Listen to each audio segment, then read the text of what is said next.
it was mainly Drew that I watched. I really focused in on Drew, right? I watched the other guys, but Drew was the guy I was like, nah, he the captain of the ship. He's the guy. He's the guy that I want to try to emulate the way I come to work. You know what I'm saying? And so I never beat him, though. I never beat him into the facility.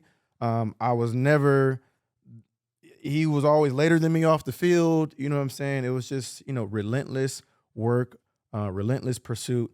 And long after I left, he never wavered. Yeah. It stayed the same, up until after I was long retired from the game and he was still playing. You see, you know what that does right there? That's what a lot of guys that play that position. Yeah. Because I was around a guy the same way. Mm-hmm. Okay, a lot of guys that play that position, you got to hear that everyone is looking at you. Yep.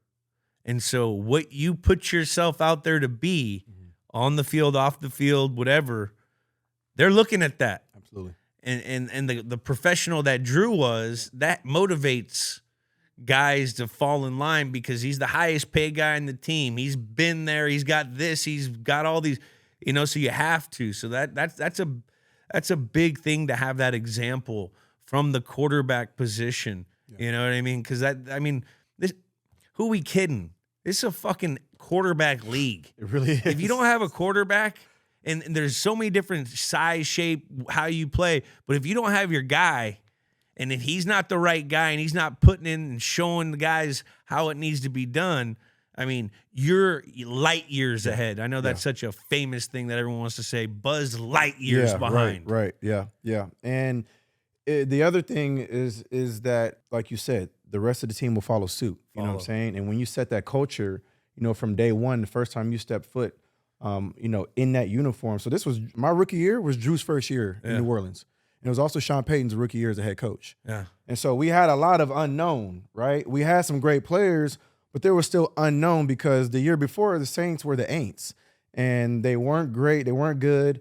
Obviously, going through Hurricane Katrina affected a lot of that. But the years prior before that, they were one of the worst teams in the league, for a very long time. And so it started with Drew, changing the culture. And Sean. And Sean and me. And so, taking that team and changing the culture to being a respected organization, respected winning organization, was just. That's the crazy thing. It's because of you guys' success that we still think that the Saints are still going to be good right now. Exactly.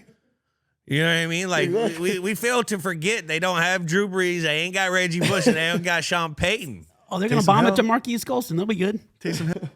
It's... Exactly, but that's, I think you've done this in New England, so you understand it, man. But again, the optics of everything you do, how you work, how you prepare, how you engage with your teammates, the kind of player you are on a football field, the unselfishness of your play and of your work ethic each and every day, it all matters. It does. Every single bit of it matters. And that's why the ones who prepare the best and the most, Patriots, that's why you guys are considered one of the best teams, the best team ever. You had the greatest quarterback ever, man, because preparation is key, and it's the number one thing. It takes over anything. And that's kind of how it goes. I'm sure Sean set the template of what we expect. Yeah.